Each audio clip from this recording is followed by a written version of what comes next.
who, Yeah, I like it. thank you. It's a little more work, but the natural was just wash and wear, but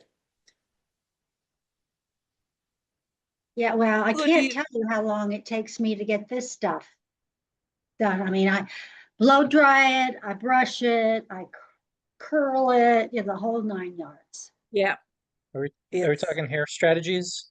yes. What do you do, Colton? I get my hands wet and then I go like this, and then I put a little bit of gel, and then I go like this and like this. And that's Oh, it. no way. It looks good. Well, this is not that. Yeah. Anyway, I got you. That's beat. a- You know what I do? hmm. That's it. Oh my gosh. That's it. That's it. That's Oh, it.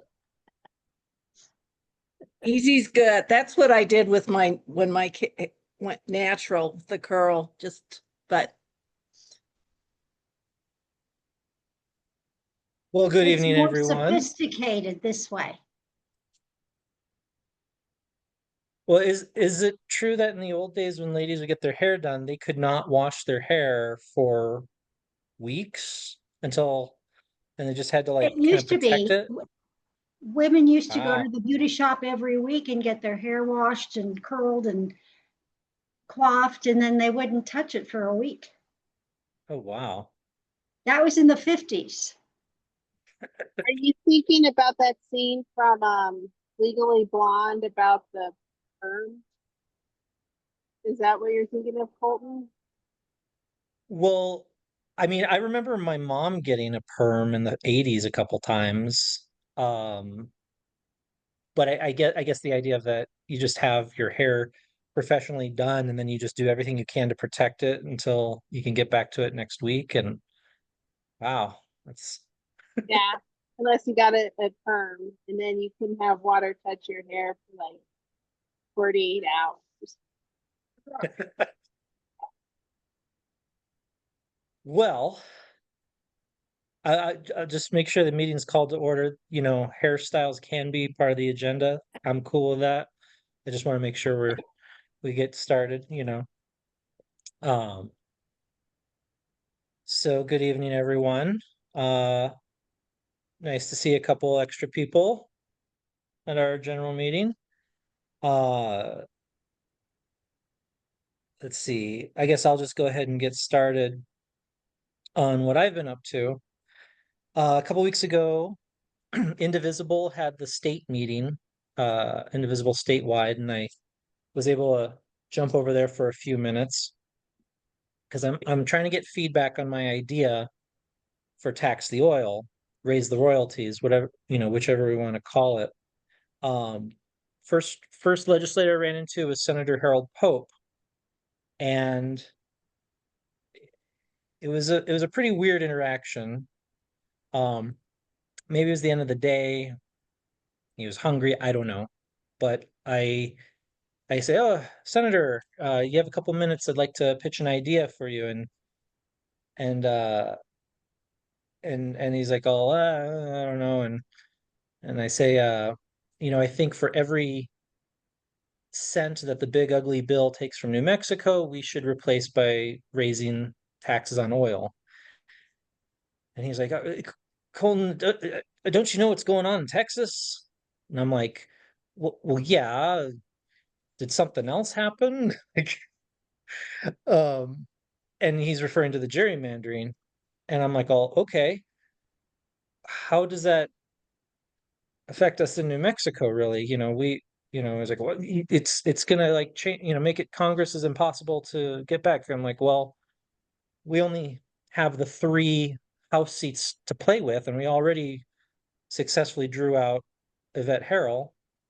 So I don't know what more we can do, you know, and I'm like, well, that's why we need an independent redistricting committee. And he's like, no, that's why I left that committee, because we can't have our hands tied behind our backs, you know, while Republicans are playing games. And I'm like, we only have 3 seats to play with. You know, California has 53 to play with. You know, uh, Florida has 29, New York has 25, I believe, and then a lot of states in between. I just don't know. His focus seemed to be on this gerrymandering thing, and I couldn't quite get his position on what I wanted to talk to him about. So bottom line, I just said, uh, is the big ugly bill taking money from New Mexico? Yes. Is New Mexico dependent upon oil revenue? Yes. What is the legislature's plan for that? He says, we're looking into a few things. And he did name a few things that I can't quite remember off the top of my head. And I'm like, all right, thank you for your time. I go out back and I see Stephanie Garcia Richard, current land commissioner, and his opponent for lieutenant governor shared that idea. She said, that's a great idea. And she said, be careful, I might steal that idea. I'm like, hey, good ideas are worth stealing. So that was interesting how, he didn't seem like that interested in it. She thought it was a great idea. Representative Tara Lujan was there. I pitched the idea to her. She said she thought it was a great idea. Representative Matt McQueen, who's running for land commissioner, who passed a bill that raised the royalties on the oil this last session. He liked the idea, and he was just kind of not sure about the specifics. It was a very technical answer, but I appreciate it. He's like, yeah, okay, I see I like the idea, but having just done that, it might be a little difficult to try to do it again. A very measured response. About a week ago, I went to a little event for Secretary of State candidate Catherine Clark, and Antoinette Cedillo Lopez was there. I mentioned the idea to her. She liked the idea, but her concern was having just raised the royalties and the state at large having a lot of money. It might be politically difficult to try and raise money on the front end before any of that money starts, being siphoned away through cuts. So overall, I feel like good feedback, more measured, which I expect. Legislators like, oh, I like the idea, but here are some specifics you may not be aware of. Let's see.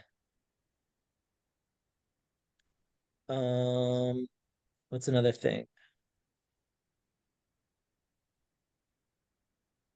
Oh, I also got a phone call from Ben Ray Lujan's new campaign manager, who wanted to have a conversation about Adelante, where we stand. I haven't called him back yet to arrange a time because I just wanted to run by y'all about, what if there are any official positions you want to express to Senator Lujan's campaign manager, you know, with me being that voice for us all. We can discuss tonight, or you can think about it, send me an email later or a text. One thing that my girlfriend had suggested about trying to generate some members in joining is an issue because she's a nurse and she works in the ER, and one of the things she's hearing is about how from providers how difficult it is for providers to practice in New Mexico with the malpractice caps and all, and she just made a suggestion, and I said I'd bring it up to everyone, that maybe that could be something that we take on, is reaching out to our providers and our like, I mean, I work in healthcare. I can talk to these people every day on shift and get their perspective, but for those of us who don't work in healthcare and don't have that direct line, trying to find people that we know who are directly impacted by that, getting their input and encouraging them to participate, with Adelante, like, join Adelante. Adelante will champion this issue if we want to, among the other issues we champion, and just trying to come up with like a concise handful of talking points to try to improve having providers come to and stay in New Mexico. And that's about all I've been up to. Madam Vice Chair, what have you been up to? Before we get on to what I want to talk about, just want a clarification.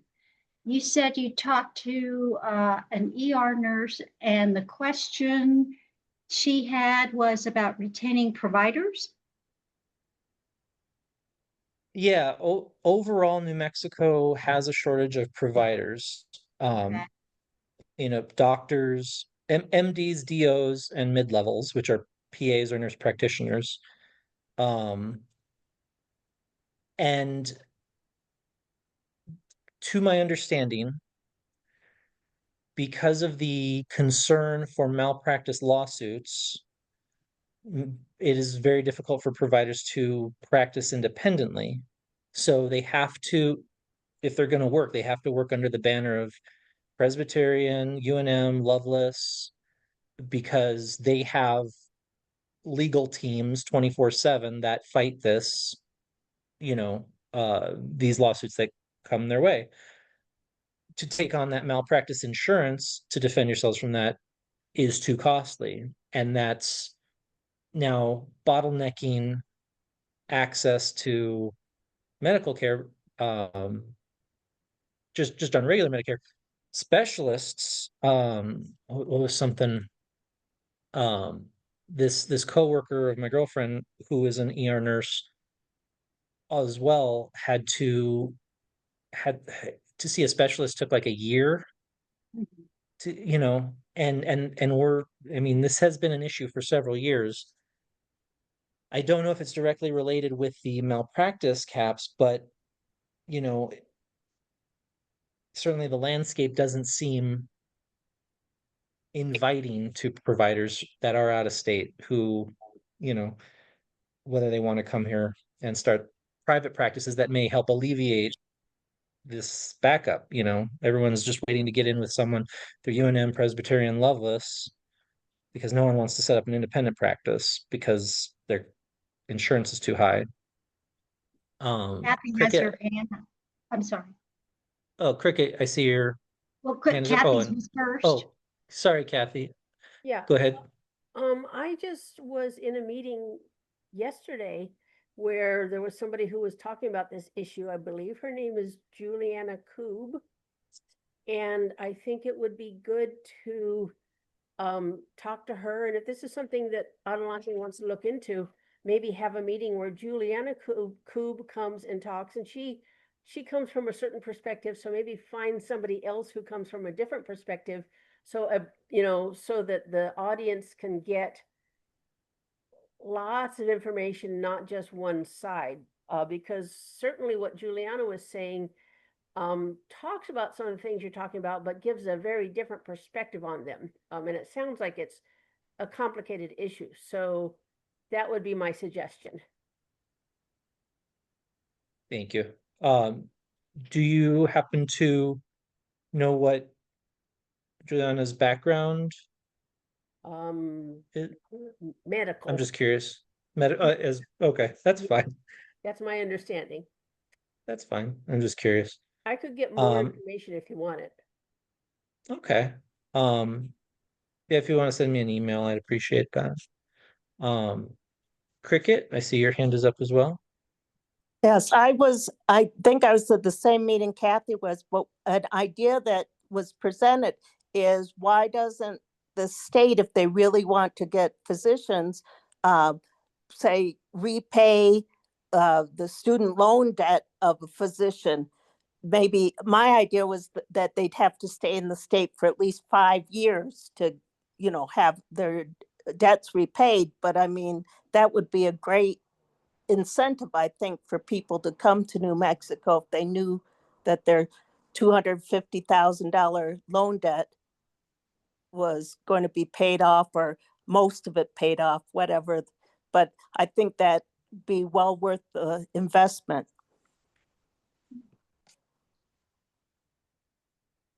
But to piggyback on that, also, I heard that the caps on malpractice insurance are like 700,000, but it's the punitive damages that are unlimited. And that may be an area that can be looked at. So anyway, I sent an email to my representative, who's Marion Matthews, to my senator, who's Nicole Tobiasen. Have not heard from either one, but I did send that same email about using oil and gas, you're taxing oil and gas for the money that's being taken away because they're getting big tax breaks. I sent one to Pamela Herndon. I did not hear anything, but I sent one to Heather Bergsman, and she said, I sent it to her personal email, and she said, send it to my legislative email because she said she would look into it. So I have to follow up with her. Nice. Thank you for reaching out to them. Yeah. Well, I knew that mine wouldn't react. I mean, in my district, so I went outside of my district. Well, and generally that's what I've noticed in New Mexico, that even if you aren't a direct constituent, the legislators are open to hearing what you have to say, which is nice. Did you have anything else, No. Madam Vice Chair? Mr. Treasurer, do you have anything? I don't have anything. I just got a Secretary of State reporting due in mid-October, so that's it right now. Ms. Carroll, do you have anything to report? Nothing new at this point. Ms. Cricket, do you have anything to report? Just that for this meeting, I decided to send out, I think I sent out 50 emails to people in the local party here, trying to get their interest in Adelante. So we'll see. We have our meeting on Saturday. We'll see if they, anybody talks to me about it. Cool. Great. Just one thing I wanted to follow up on. So I had made that form, but I haven't really gotten any feedback, yay or nay, on the thing that to print out, to fill out, to send to your legislators. So I don't know if I where thought I sent you a text saying I liked it. I thought okay, it was good. okay. Are we good to then send it to Blue Review? If Yeah. I just want to make Yeah, sure. yeah. Okay. Yeah, Okay. No one had any significant feedback. Alrighty. Then I will finalize that and send it for Blue Review. yeah. I think Daniel Alfredo Garcia is doing a pretty good job with the Blue Review. He's working hard and doing a good job. Alrighty, so I think that's for all the e-board announcements. Is there any other issues we'd like to discuss for the open discussion time? Kathy, go ahead. Yeah, now, so I'm not sure, I mean, in my mind, this subject would fall under the realm of progressive politics. If you look at progressive politics as doing what's right for the people, okay? It is an issue that is based on environmental concerns. So as probably most of you know, I'm actually one of the founding members of a group called Valencia Water Watchers. Mhm. And, we have been fighting Niagara in Valencia County for 5.5 years. We also had some fights with Harvey Yates too, right? But our main focus has been Niagara, trying to protect the water. Niagara slid in under cover of darkness in 2017 when all of our attention was kind of faced elsewhere. And at that point, they got approval for a certain amount of water, 285 acre feet per year. Okay, it's a lot of water. And then in January of 2020, which was just, you know, really 2.5 years after they came in, they were planning on coming back to the village of Dan, I can answer that in a minute. They were planning on coming back to the village of Los Lunas and way more than doubling. And they just figured they were gonna, again, slide under the wire and it was just gonna happen. Everybody's gonna be happy. Well, we stood up and we said, oh, wait a minute, we're gonna form a group. We need to find out a whole lot more. And then, you know, we got formed in January, February, and of course, the pandemic hit in March and everything kind of ground to a halt for a year.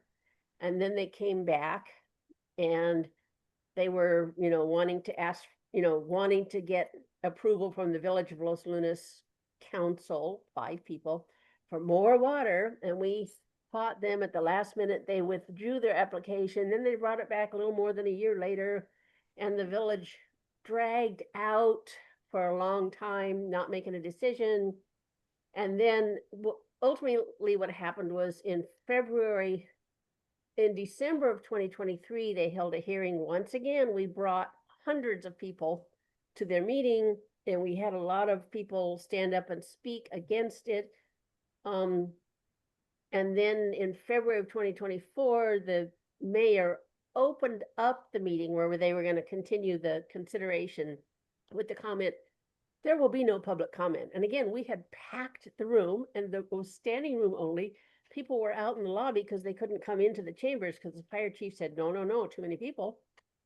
And they went ahead and voted. And the final vote they ended up with was 3 of the 5 counselors voted yes, let's go ahead and approve Niagara getting more water, which they had, one of the counselors, the motion they made was to drop it back down to 600 because they were up at that point to 720 acre feet per year request. They dropped it down to 600 and the vote was literally 2 yes, 2 no. And the mayor literally, I mean, I am quoting him, oh, I just want to get this over with. I vote yes. And that made it 3-2. Yeah. Now the problem with that, I mean, we are still fighting them. In fact, tomorrow is the filing deadline for filing protests with the Office of the State Engineer, who is the one who has to actually approve this water rights transfer. And we have once again rallied people and we have, you know, individuals have filed a whole lot of protests and then we have filed a group protest with a whole lot of members of our organization. You may have seen an email flying by asking people to sign up. But the bigger issue, and this becomes a legislative issue, okay? The bigger issue is people, many people, including us, are horrified that one little village of 20,000 people, their village council of 5 people can buy a majority, which is only 3 out of 5. They can make a decision to basically give away, no, they're selling it, they're getting money for it, the water from the aquifer that sustains everybody in the Rio Grande Basin aquifer region. Okay, it's a huge region. It affects everybody. It affects people to the north, up into Bernalillo County. It affects people in Socorro County, etc. So, and I'm not an expert speaker about this, but there is this whole move now. People are finally starting to see like, oh my God, we're in a water crisis. This is not just temporary, kind of a little drought for a couple of years. This is a serious water crisis. And what people are asking for, and what we as part of those people are asking for, is for, first of all, for the legislature to fund initiatives that were put forward to them that they funded like for pennies on the dollar in the last legislative session. Instead, let's fully fund this. Let's fund the Office of the State Engineer so they have enough people to do the kind of work that needs to be done. Let's fund actual aquifer studies. Let's form regional councils. And I think the proposal is 9 regions throughout the state. And that these regional councils are not just made up of consultants, but actually made up of people who live in those regions, who have an actual yes or no say on, are we going to sell water to Niagara? Are we going to give Facebook, now Meta, permission to take 500 acre feet per year? That's what it is, Dan. It's 500 acre feet per year. And we don't know if they're going to be asking for more. There's a region down in southern New Mexico. I'm not sure which county it's in because I've heard conflicting things, but possibly Doña Ana County, possibly somewhere else. There's approval for another data center, and data centers are huge consumers of water. Now they'll tell you, oh no, we recirculate. You know what? That's what Facebook said, and it turns out they lied. They were using evaporative cooling. They might now be eventually moving over to something where they recycle the water, but then it's not like recycled forever, because at some point it gets the water they're using for cooling, which is massive amounts of water, it gets contaminated because our water is really crappy water, right? Yes, near the sanitary supportive entry, but I thought I heard about something also in the Chaparral area of Doña Ana County. I'm not sure about that. Anyway, what we VWW gave a presentation to one of the legislative subcommittees when they came to Los Lunas earlier in August, basically talking about these regional groups that'll be making decisions about how is the water actually going to be used in this region. And these groups need to be made up of real people, not consultants. Okay. So that, I can get you more information about that. If you think this is the kind of thing that, that Adelante would be interested in pursuing in terms of legislation to do the right thing, which is to get real about the water crisis and come up with, support the development of sustainable water practices, rather than, the Rio Grande Aquifer is basically allocated 4 times over the water that we think is really there, has already been like divvied up. So we also need real aquifer mapping throughout the state to figure out where is the water really there, not just, oh yeah, there's plenty of water. That's what they say in Los Lunas. Oh yeah, there's plenty of water. Yeah. So the 600 acre feet that that Niagara's asking for works out to 163 million gallons of water a year. So anyway, if you think this is something that Adelante would like to at least find out more about, I can probably arrange for somebody from VWW to come and talk about, some of these specific things. What asks can we actually make? Can we work with some legislators to come up with some wording that says, yeah, we'll support these regional councils made up of real people, not just consultants, and things like that. So I'll stop because I could go on forever, and that won't be helpful. No, thank you for that. Cricket, I see your hand is up. Yes, Kathy, you're probably aware that the San Augustine water grab, we're the 14th year of the community trying to prevent it, even though it's been to court, I think now 3 times. And they still want to take the water from the plains near the VLA, 12,000-year-old water that you can't replenish. And I think we really do need a state initiative to prevent our water going elsewhere. Yeah, and that's all speculative too. Although now my understanding is the Percha Animus group has actually won in court, and another group just quite recently associated with one of the pueblos, they won. But yeah, it's like, why do we have to keep fighting to keep corporations or speculators from coming and taking our water in the middle of a desert, in the middle of global climate change, in the middle of permanent water shortage? what's wrong with us, right? So yeah, Cricket, I know they're, it's ridiculous that we should have to be fighting these things for going on decades.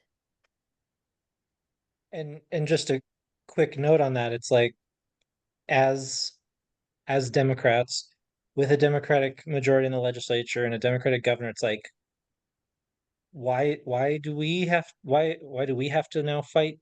I thought we elected them to fight this. Like there should just be like there should have been a law years ago. It's like, no water, no, you can't just take our water. And this wouldn't even then if Los Lunas wouldn't even have the power to like give away that much because the state already said no, it's too important. Scotty, your hand is up. Yeah, I think his name is Norm Gom, who is a water engineer. He's been trying to put do a water study for years, and there's always been some sort of block in the roundhouse. And case in point, our present governor thinks that recycled water is okay to drink from oil and gas. And she's a Democrat. I don't understand it. But we have been fighting this yeah, right, Kathy, money. We've been fighting this for a very long time. We've been needing a study of mappings, knowing how big our aquifers are, how much water they have, how much water we can expend. I mean, we don't even know what we don't know. Yeah. I agree. But how do we get our Democratic legislators to listen? We have a few, like Mr. Cervantes, who's chair of the judiciary, kills a lot of bills. So, Carol, your hand is up. One thing that I had put in the chat and I put a news article along with it is that our water just doesn't come from the aquifers, it also comes from the reservoirs. And it is really scary to see how many dams are on the brink of failure or completely broken in the state. And that to me is something that I think needs to be addressed. Why are these dams in such a state of disrepair? And how are we going to fix these dams in order to deal with future water crises? I know, which Dan and I had a conversation about this dam a while back. It wasn't the APC dam, it was the what Elvado. was the name? Elvado. Yeah, Elvado Dam, and that has been broken for years and years and years and years and years and years, and we're losing a lot of water that way. So that's something that I would like to have addressed when it comes to the discussion of water, just beyond the aquifers, but how do we fix these dams so that way we have another safe, reliable source of water and in the future, maybe clean energy. So that's my thought on Well, and just a quick note, Kathy, I see your hand is up, but in my imagination, I would like to think that there would be some way of, topping off our reservoirs, before we send it to Texas and make sure we have what we need before, the state that borders an ocean, that could be desalinating, takes from the landlocked high desert state. But even if we could do that somehow, many of these dams are probably not in good enough condition to be topped off. It's crazy. Yes, go ahead, Kathy. Okay, so I want to address some of that stuff from the little bit that I know. So Elvado, first of all, I think it's really complicated because you have the water conservancies, the Middle Rio Grande Water Conservancy, I think, is there an Upper Rio Grande Water Conservancy? Anyway, it's like, who's in charge? Who's on first? Who actually gets to make some of the decisions about those things? My understanding is the Office of the State Engineer has to do with groundwater, which is what's inside the ground. Surface water is, I think it falls under these other agencies. I don't know what kind of power the legislature has over them. It could be that they do, but I've sure heard a lot of things that are confusing. Now, I know with the dam there, El Vado, they, with the help of the BLM, they came up with a plan where they were going to do some kind of resurfacing of the dam, and they got all busy with it and got digging, and all of a sudden they got halfway through and they went, oh shit, this isn't going to work. They had to go back to the drawing board, and that's why it's taking so long. In the meantime, it's been drained, and they're trying to put that water that would have been there elsewhere, but there's some issues with that. So that's part of the problem. It's like, who's in charge? Who can make these decisions? And you got to work with the BLM. And oh my God, now the BLM is federal, right? Ugh.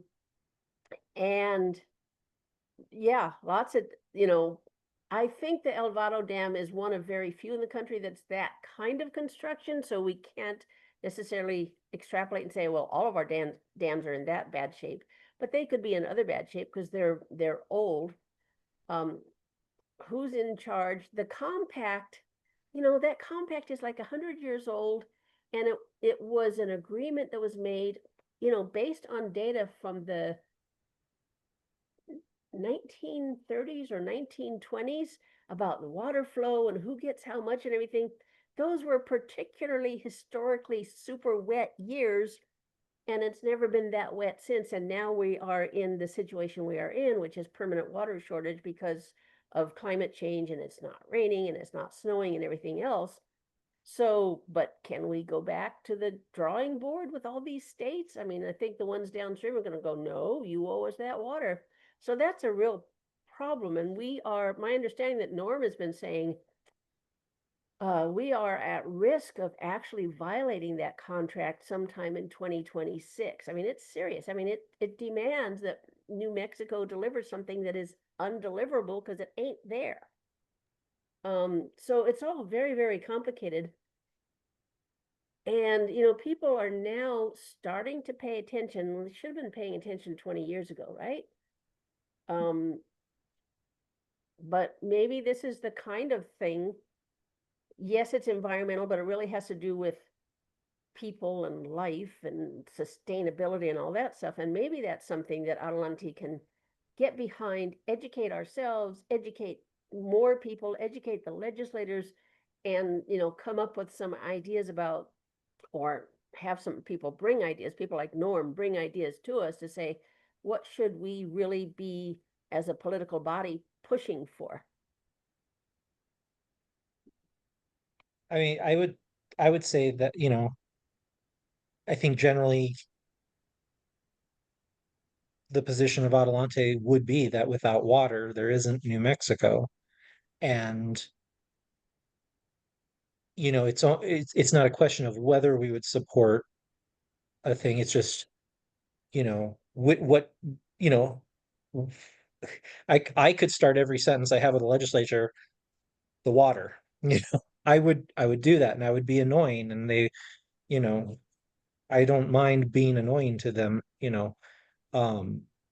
but how much do we have to spoon feed these people?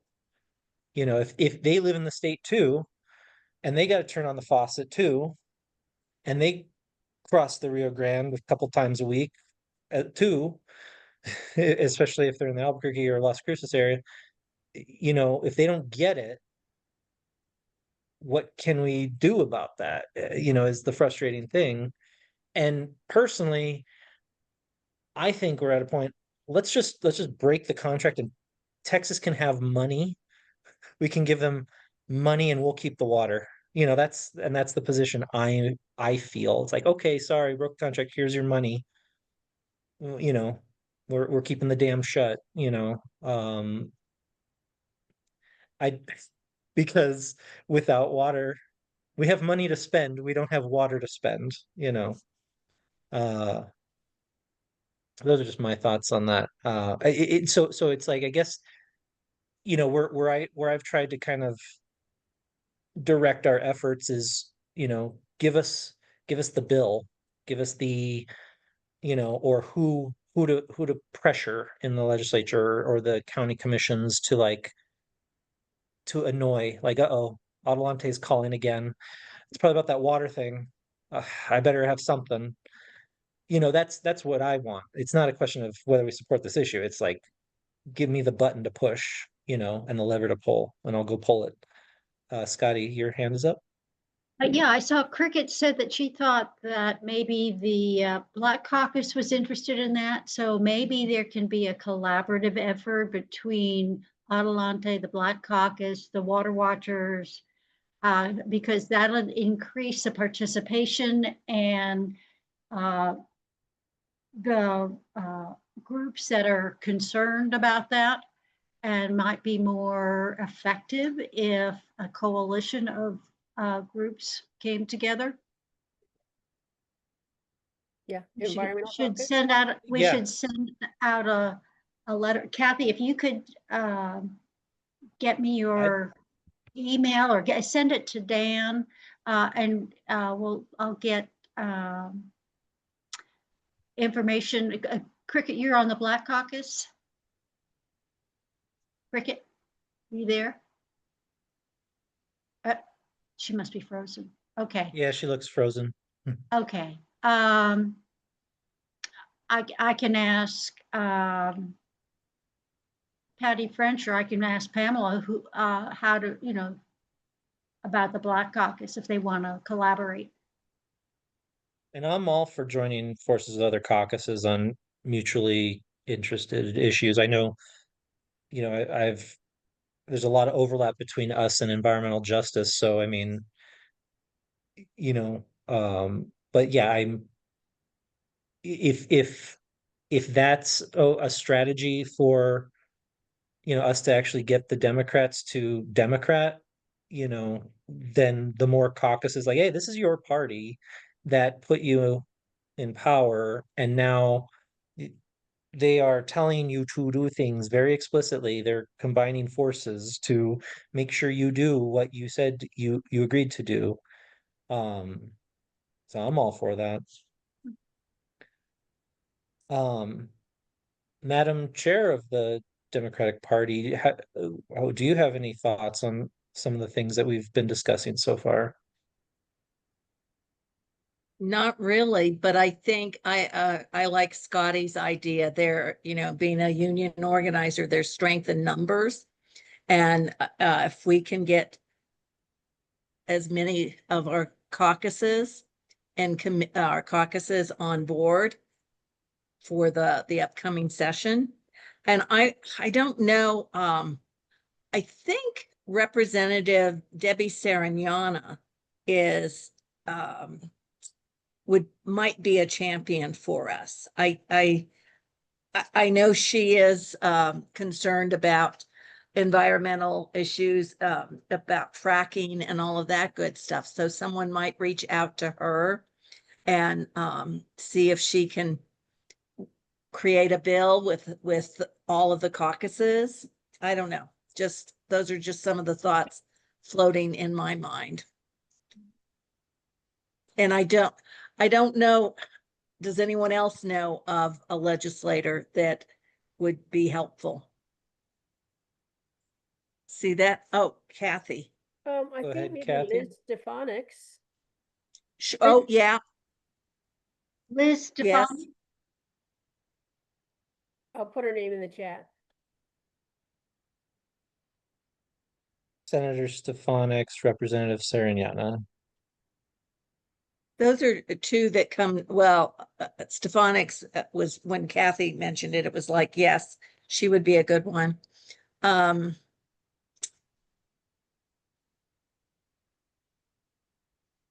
Any other folks that know of Laura? I would recommend having a joint meeting with the different caucuses that you've mentioned, and asking Norm Gaume to come and speak about what his legislative agenda is for the short session. And then supporting rather than reinventing the wheel and creating legislation out of whole cloth, ask Norm, how can we support you? Because he's been on the front line for so many years, and he's so educated about all of this. A great idea, Laura. Thank you.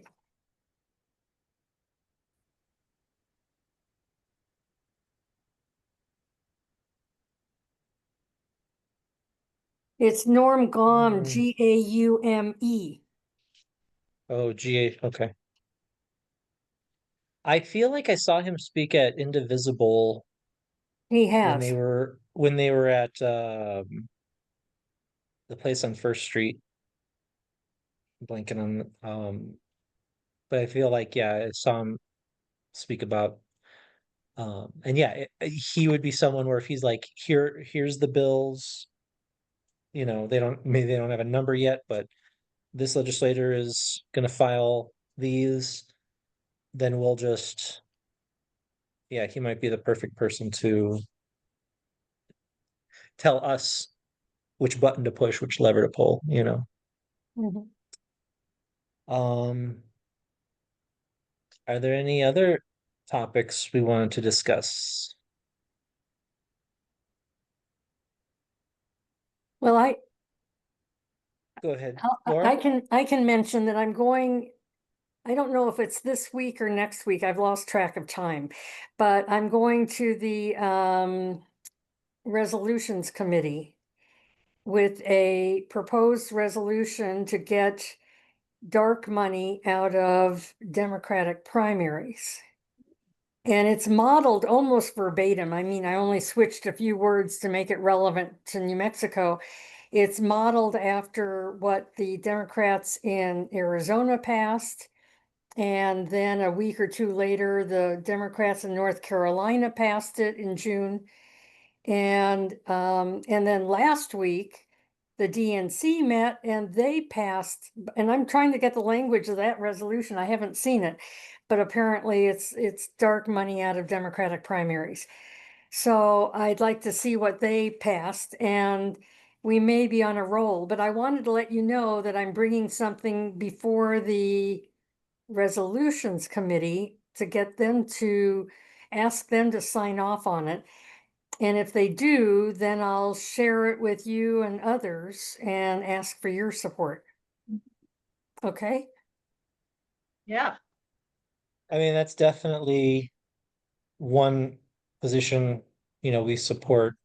One thing I would add is, you know, that resolution has some sort of bite to it where, you know, okay, this is what we want, find you utilizing dark money, you know, can't necessarily penalize them, but we can surely embarrass them and, you know, maybe even, I mean, Well, I can answer you very quickly by saying it does oh, not give any can you hear me specificity okay? about what the repercussions would be. But what it does do is set up the parameters for the appointment of a committee to draft those kinds of specific requirements. So it's as general as possible in order to win support, obviously. And it only applies to Yeah. the primary, not to a general. We're not trying to disarm Democrats in the general election. And it doesn't give any specificity about here's the repercussions if you don't follow this resolution. All it does is establish I don't have the language in front of me, but a task force or a committee of some kind that working together would draft the kind of specificity you're talking about.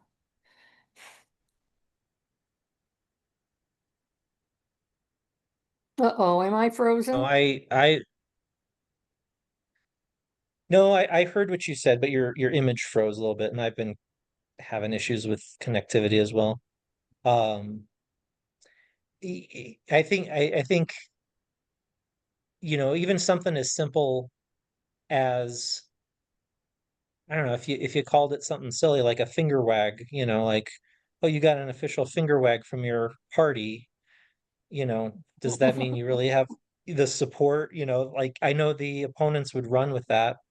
They'd be like, oh, you know, going to the general election with a finger wag from your own party, you know, that would do enough damage without directly. It's like, yeah, you can still win with finger wags, but now we all know and we know who you are, and we'll see you in 2 years, with a challenger kind of a thing, um but there has to be some kind of consequence in like that, because you know what good are these resolutions and these platforms if they're not going to, if a candidate or an elected official can just ignore them. That's been If one of they my don't big have things, is teeth. like, yeah, Yeah. like, if we are the party putting these people in office and they don't do what we also then work to get these resolutions passed, and they Mhm. don't listen, why have that person in office? Get someone else in that office. Right. um Carol, I see your hand is up.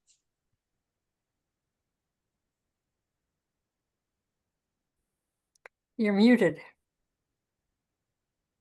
1 minute, she says. Oh, okay. Sarah, do you want to go ahead? You have your hand up. Sure, if that's okay with Carol. Laura, I have the resolution that the DNC had about dark money. I will find it and dig it up and send it to you. Oh, thank you. Yes, of course. And I'll do some digging this evening and get it to you. Thank you. I appreciate that. Of course. I got my audio Karen. working. Okay. So one thing that I wanted to bring up, I was on Facebook Messenger chat with the vice chair of the party earlier today because he was in the unfortunate position to be in a school lockdown. Santa Fe High School had been locked down for a couple of hours. And I'm really, it's very, very bittersweet. I don't even want to call it bittersweet thing for someone who isn't an educator to be in that situation, actually live through what a lockdown is like. I've had to go through 3 lockdowns since I was a teacher. And so I know with the special session coming up or whatever, but that's something that I think needs to be on the horizon of something we address, not just guns, but just school safety. What are we doing as a state in order to ensure the safety of our campuses? And I mean, we're talking now about clear backpacks. Rio Rancho High School now has metal detectors. It's getting to be a little ridiculous. And so that's something that I want to look at. So maybe in the future we can promote legislation that helps address a real culture of violence in our schools that really needs to stop. So that's my thoughts on that. Yes, Scotty. At the county party meeting, there were a lot of school board candidates who are talking about school safety and that how that is really, really important. And our first vice chair, Kathy Mosley, is a member of Moms Demand Action, and she is beside herself apoplectic about guns and the proliferation of guns and the fact that we've had 5 guns taken from kids since school started in September. And it needs to be addressed. So I know that we can get a coalition of people on that issue as well. Yeah, Just wanted to, oh, sorry. oh, no, Uh, go ahead, finish. I just wanted I to comment just on kind what, of wanted to say it's not just about the guns or whatever. It just seems to be this culture of violence throughout the schools. And it's not just about the guns or the clear backpacks. We're dealing with students harming other students, students harming teachers. It's something needs to be done, not just with guns, but like at a cultural level, like what are the protocols for dealing with students who act in a violent way, or staff. If I hope that makes sense, because kids bring knives onto campus. Kids will hit other things. I mean, I know of a young child that kicked a portable so hard that they left a foot and a half long dent inside of the portable. And these are some issues that are really, I think, a cause for concern, that something is sick within the system that needs to be fixed. Kristen Woodhegner had some pretty good ideas, and she's running for school board in District 7, which happens to be my school board district, yours, Carol, Dan, and we really need to support her and get her in office. Cricket? Yes, oh, hang on. I just wanted to comment real quick on Carol's statement. A few years ago, I know Senator Cedillo Lopez had sponsored a bill that would mandate background checks. You know, nothing as hyperbolic as taking the guns away or anything like that. And I went, I had to go to her house, so I was going to help her with something, and I wasn't at her house more than a minute, and some private security, she had to hire private security, and she was like, "Oh, it's okay, he's okay," like, and I was like, "Holy crap!" At least they showed up quickly, you know. So, you know, before any of that legislation would be drafted, you know, and I'm thankful that the guy who shot at the legislators' houses, he's going away for 25 years. So let's remember, when moving forward on like gun legislation, let's cite this remember that guy, like, hey, here's a guy who, you know, embraced that culture of violence and he's in jail forever. But then also being able to support the legislators with, you know, real security in some way, because that's, I don't know if the state would fund that, if that would be just under the purview of state police, like, hey, you know, you have to protect, you know, state legislators or fund private security or whatever, you know, so that they can push for these laws. And then if the law doesn't make it through, well, then at least it got a vote, you know. Those are things that would have to be considered as well. I'm sorry, Cricket, I interrupted you. well, that's okay. I was gonna just talk about the idea that we want our schools to essentially be compounds where nobody can get in and nobody can get out, and teachers have guns and all that nonsense. As Carol was saying, we need a change in our culture.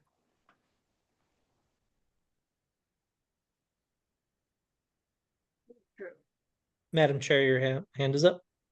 Yes, and I do agree with Cricket and with Carol. And it's a culture of violence. And I think, you know, I think it's not just guns. We in Albuquerque Public Schools, it's not just the students bringing guns that's an issue, but we have an epidemic of teachers and educators being physically harmed and beaten up badly. I mean, seriously, enough to be hospitalized. And it's not just one or two incidents, it's epidemic. And so this goes to our violent culture. And we are, you know, when I retired, it's 2 years now, I retired from APS, and our schools are fortresses. They are not a friendly, welcoming place as they should be. They are impossible to get in. If I forget my pass and I've gone outside to the gym, I can't get back in. We have to change the culture of violence. And so I would suggest that if you're going to push some legislation, that you might want to join the Albuquerque Teachers Federation that has lots of data and statistics on what's going on in APS. And I know it's not just unique to APS. I know other school districts in the state are suffering from this culture of violence. Just my 2 cents. Reach out to the unions. AFT New Mexico would know about all of the school districts in New Mexico. Just a thought.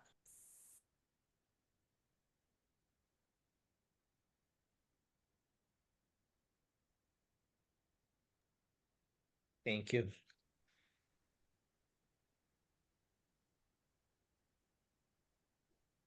Yeah, I remember just an anecdote. I graduated high school in 2001, and around that time, it wasn't uncommon, when my junior, senior year, where seniors might pop in at lunch just to hang out. People had graduated a year or two before, hey, how's it going? How's college? Um, you know, it and or I did that a couple of times where I just went and talked to old teachers, like, oh, school gets out at 2:30. Oh, I'll just show up, walk right in. So, hey, how's it going? Oh, I'm doing well, chit chat. You're not gonna do that today.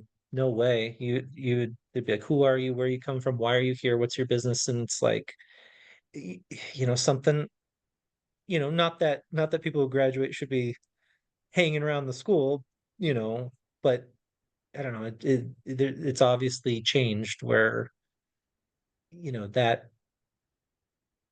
that's not even a possibility anymore to like, um, like I've gone back to my high school to see plays because I used to be in the drama department, and just, part of me is like, oh, I'd love to go see where my old locker, and it's like, nah. There's locked doors, there's like barriers, there's security cameras everywhere. If I go wandering down the hall, they'd probably they'd who are you? What are you doing? I want to see my old locker.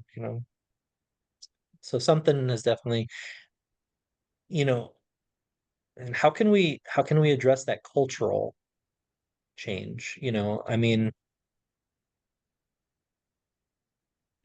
I I don't want to pretend to know what the kids are dealing with, just as when I was a kid, the adults didn't know what we were dealing with. I don't know. Maybe that's a question that needs a more thought. Let's see, Elaine, I noticed in the chat you mentioned that you were at the District 6 coalition meeting.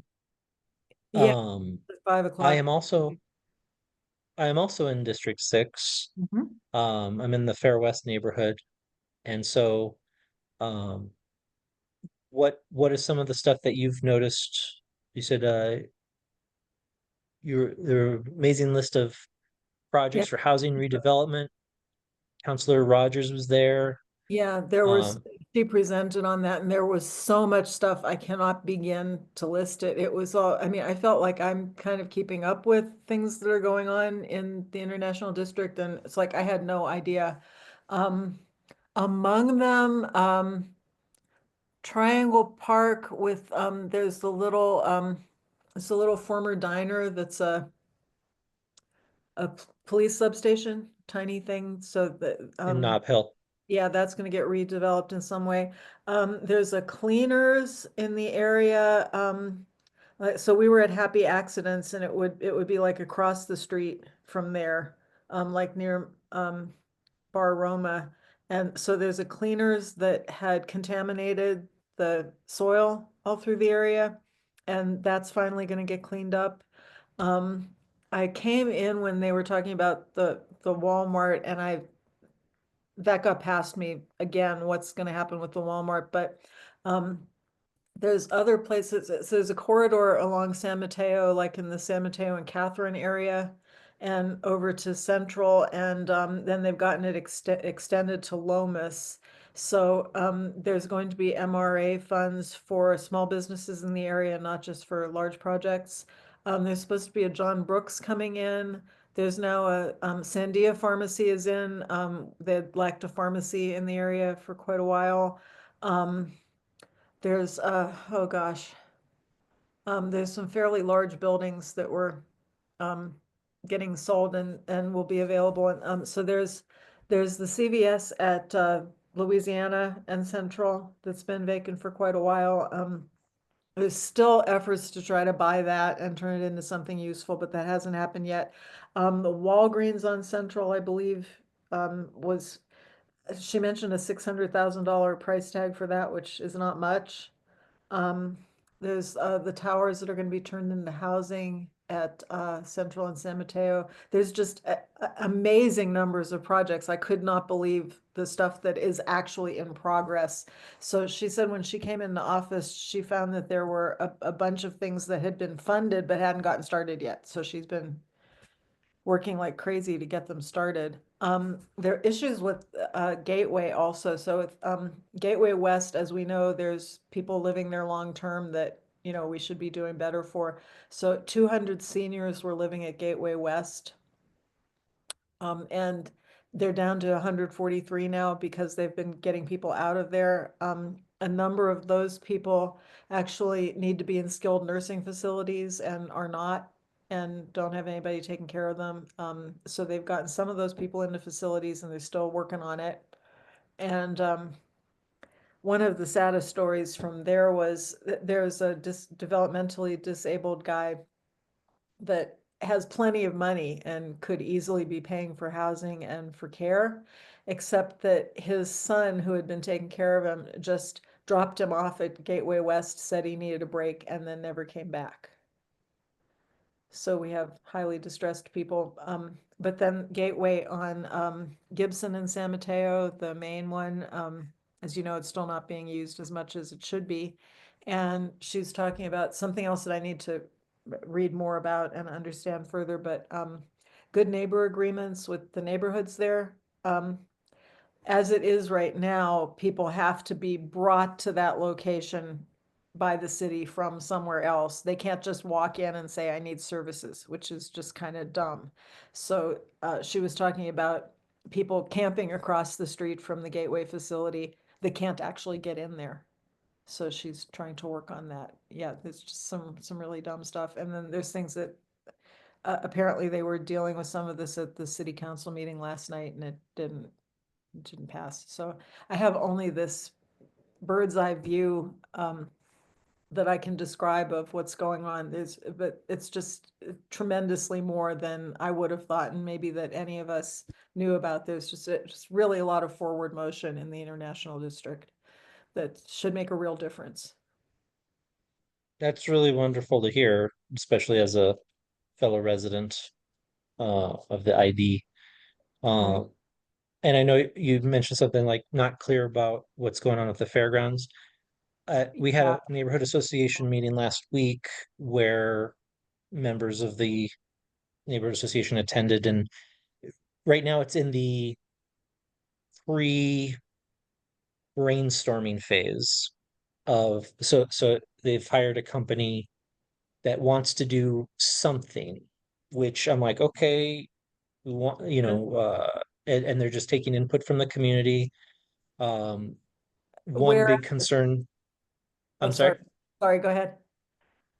The, you know, one issue of concern that was how the fairgrounds is a bit of a heat island, and they are looking into maybe pulling up some of that asphalt and making a little bit more of a green space. Yeah, because most of the year it's just a big old, parking lot, of asphalt. And so they're just trying to like they definitely want to do something like some kind of renovation, remodeling, and they're just taking input from the community. You know, from my perspective, someone who literally lives 2 blocks from the fairgrounds, I'm happy with the fairgrounds staying there. I wouldn't mind if there was like housing. I wouldn't mind if it was they want to make it more of a space that's used year round, not Right. just for the Yeah, I fair feel like and special we're kind of events. locked out of there. We're right there. I live directly east of the fairgrounds, and it's like it's of no use to us. We can't really get in. We can't walk around. It's not like a park. It's not even when the fair is going on. Like I'm right there, and I cannot Mhm. drive over there and get into the parking lot. I have to go a mile down Louisiana and get in line. But uh, it's very interesting that they still are having stakeholder meetings and supposedly listening to the public. There was a meeting a few months ago that some of you may have been at, that was at the fairgrounds, and it became incredibly contentious. A lot of people were truly angry, and Marty Chavez actually was trying to calm them down and saying, you can yell at me. I'm used to it. Tell me what you think. Call me. He actually gave his personal phone number. So they seemed like they were trying to be real transparent. And then it seems like what we get in the news is that basically things have already been decided. The governor seems to have decided the fair is not going to be there anymore, period. So that's that. So we're getting these two completely different narratives, and that's what I'm finding very confusing at this point. And I would not be a bit surprised if the powers that be have already decided, and these community engagement things is just, you know, window dressing Right. And to, when it started, we all said it's going to be just like the art project. They're going to have all these meetings and they're going to do what they want. So I don't know. I don't know what the best use of it is. I don't really have a dog in the fight, but um I definitely don't like the idea that the community engagement isn't real community engagement. yeah. And I hope that there's more of that than I think there is. I really don't know. Um, remind me your neighborhood association, your La Lost Mesa. Salt, La Mesa. Yeah. Yeah, you're over there near Charlie and Nancy, right? Yes, I'm right practically down the street from Charlie and Nancy, exactly. So I'm on Um, Yola between Roma and Marquette. yeah, I think it'll be important for the ID neighborhood associations to really pay close attention and be ready to form an opinion, and if it's like if they are like, yeah, we're doing this, and it's like, hey, none of these neighborhoods agree with it. Again, that would be like the art project. No one on Central wanted it. They put it in anyway. And if anything, we just have to keep an eye on them. Although Um, again, with the gateway thing, there's so much NIMBYism and so much naysaying that we can't get anything done. So we can't have that either. I mean, I'm all for like, things that help people. Yeah, put it in my backyard, you know. It's like that's great, we'll be the neighborhood that helps, that's Also, fine. in terms of the issue of just homeless people being around in your neighborhood, they're in my neighborhood. I would like to have them have a place to be, even if it's whether Mhm. it's in the neighborhood or not. It's like wandering up and down the street in my neighborhood isn't helping anybody. So, Right. it's like you guys that think, oh, the homeless will come here. It's like they're here already. Maybe you'd rather not have somebody camp in your front yard, but if you have a place for them to live, then they won't do that. And and I think there's a good opportunity to shout out to the president of my neighborhood association, Nick Hamill. He goes up and down the street and talks to these individuals like on a regular basis just to get a sense of what they're Great. dealing with. Yeah. And he's taking that he's doing a good job of like just trying to keep a first, one-on-one perspective on what's going on, and how things are, That's very good. um, Yeah, what a concept, talking to people. Yeah. so, we got 15 minutes left. Is there anything new we wanted to bring up or discuss?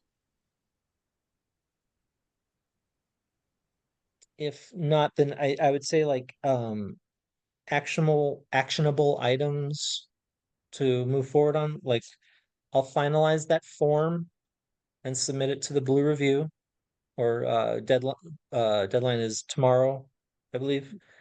So I'll work on that, submit it.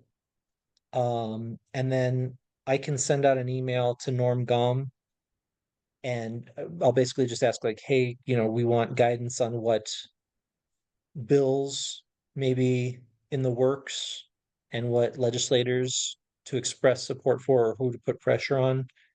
Um, does that sound like a plan? Kathy, I see you're raising your hand. Yeah, I can't read your mind, so are you gonna see about talking to the other um caucuses and see if there can be like a joint caucus meeting with the goal of discussing what all the caucuses agree together to talk to the legislators about?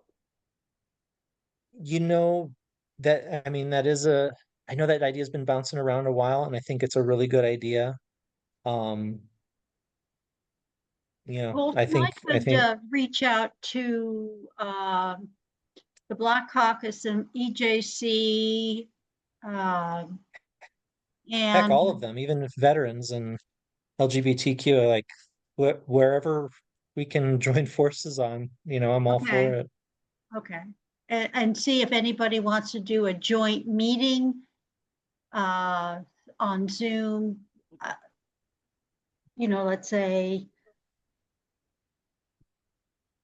I don't know, a next general meeting. Okay.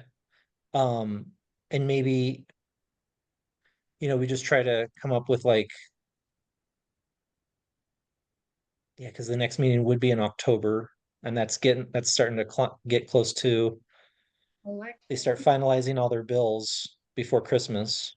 Um, and just try to coordinate like, and maybe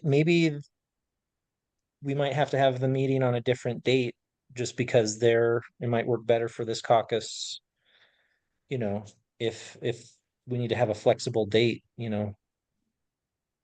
Yes, Kathy?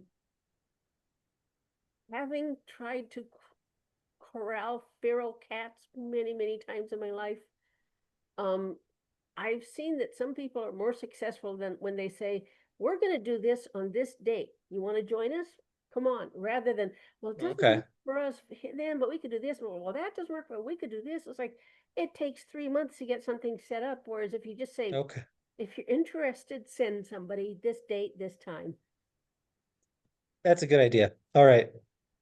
First Thursday of October. That's the date. That's October 2nd. Yes. Sounds So good. October 2nd, and whoever wants to join will show up. Okay,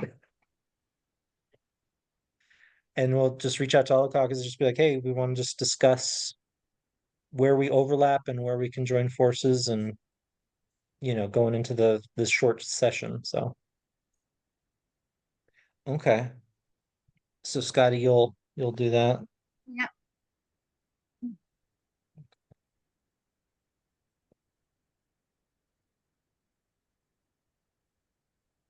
Do you want to invite Valencia Water Watchers or is that separate?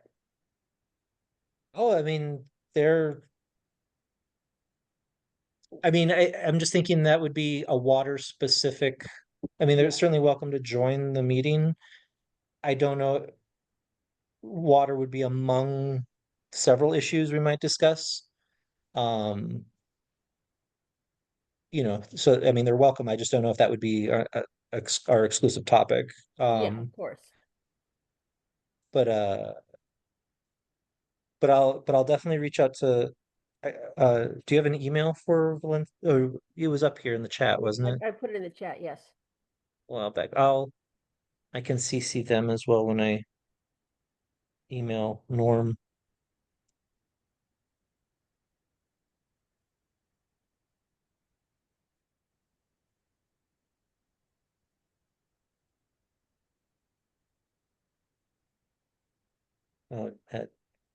At Gmail. Um, so okay. Is there anything else we wanted to discuss, or did we want to call it a little bit early? I have nothing else to discuss. Alrighty. Well then, do we have a motion to adjourn? I move, we adjourn. I'll second. I'll sec. Second.